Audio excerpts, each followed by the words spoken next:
Welcome back to Morning Break. Now we are so excited to be introducing you guys to a brand new dog rescue nonprofit right here in Reno. These lovely ladies here are all here with Scoot for the Stars. We have our founder, Marie, over here, and then we've got two volunteers, of course, Kristen, and you guys recognize Nicole, who used to work at the Nevada Humane Society and is now working with Scoot for the Stars. So thank you guys so much for being here.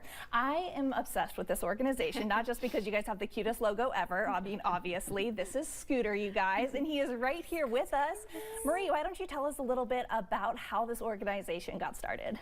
So I started fostering Scooter back in October of 2020. I had seen some posts of him and he was looking for his forever home, and I actually had no experience with a dog with special needs before. Yeah.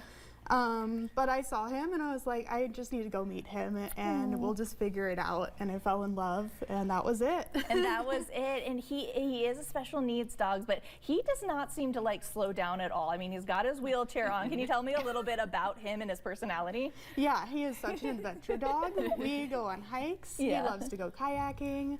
He will run through a field as fast, like faster than any other dog you've ever seen.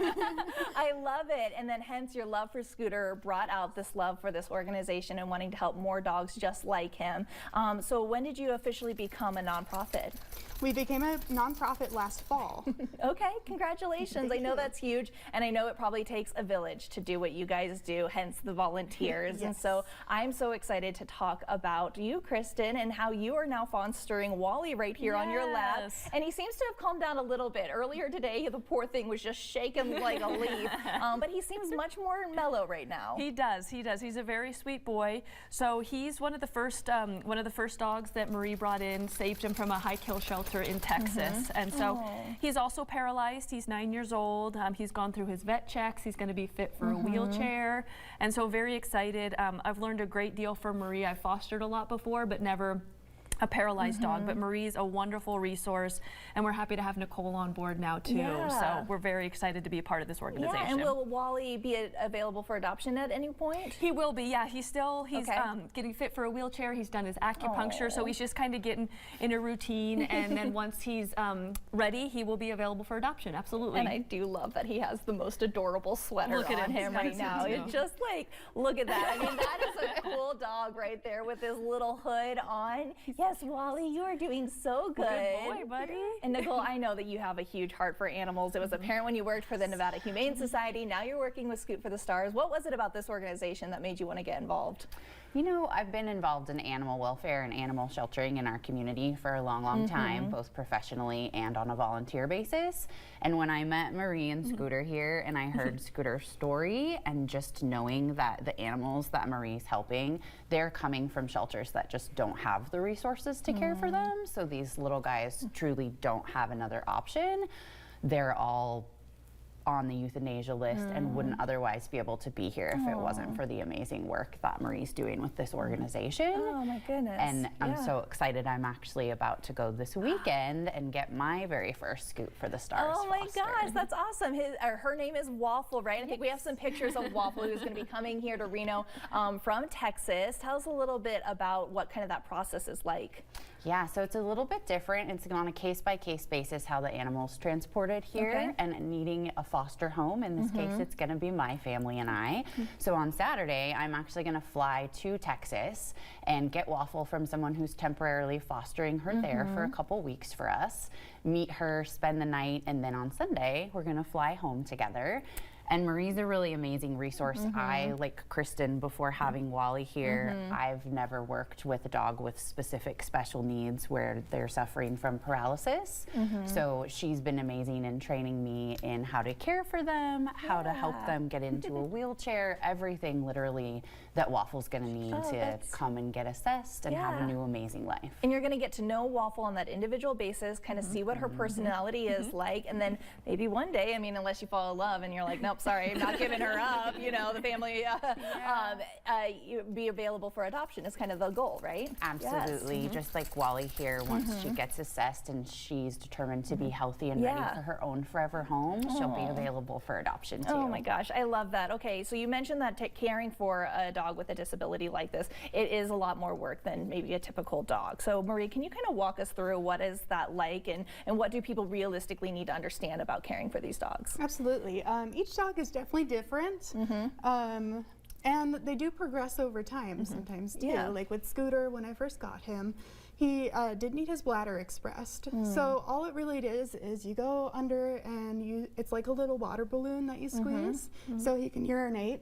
And over time, he has gotten better at actually holding his own bladder. So he only needs it done 3 times a day as opposed to 5 to 6 times a day, which is what we started at. And then as far as physical therapy, he started going to hydrotherapy, laser therapy, once a week. And we did that for about 1.5 years. Wow. And then about 1.5 years later, they graduated him from physical therapy. And he started walking a lot on his own at home. Oh my gosh, that's amazing. So Yes. even when he's not in his wheelchair, is he able to kind of get around? Does he actually scoot, or is he kind of more stationary? At home, he actually walks. He walks. No way. wheelchair. That's amazing. Yes. So he went from having no Wow. feeling, no function, Okay. to actually walking on his own. Oh. And he uses his wheelchair just when we go out, just so he's not dragging on like random surfaces. Yeah. Oh my gosh, that's amazing. And Scooter is so stinking cute. Like, I'm absolutely obsessed with him. And before we go, we do want to let you guys know that there is another dog that you have who just gave birth to puppies. So let's talk about Daisy and her puppies. I mean, wow, that's a lot of dogs.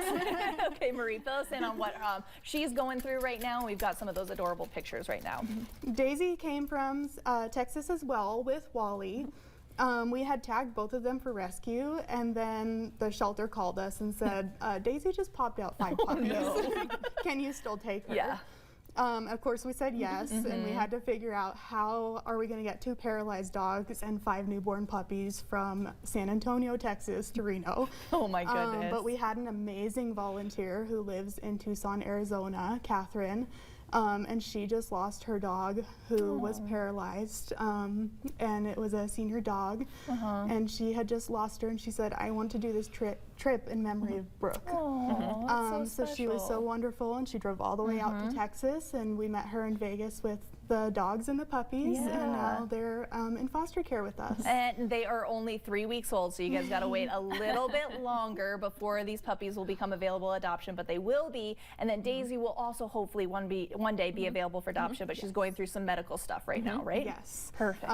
Yeah. Okay, well that is absolutely amazing. I love what you guys do so stinking much. And I should let you guys know as well that the name Scoot for the Stars is starting to sound familiar. You guys may know that Peanut is another one of your like rescue advocates. Yes. He was just named the mayor of Reno for a day. Was, So yes. that is huge. It was so special. We love seeing what Peanut is doing and advocating for animal rescues. And oh my gosh, his ears are just so stinking cute. If you guys have not seen him on social media yet, like I've put his handle on the TV right there, and I'm also going to put him on our website so you guys can follow along with Peanut as he advocates for animal rescue. So oh my goodness, I am obsessed with you guys. I love what you're doing. I love the animals that you're taking care of and giving them that second chance at life. So thank you so much. I have a feeling y'all are going to be back on the show in no time. So thank you so much for being here. Thank you. Yes, thank you, We'll be right Katie. back after this quick break. Oh, hello, Scooter.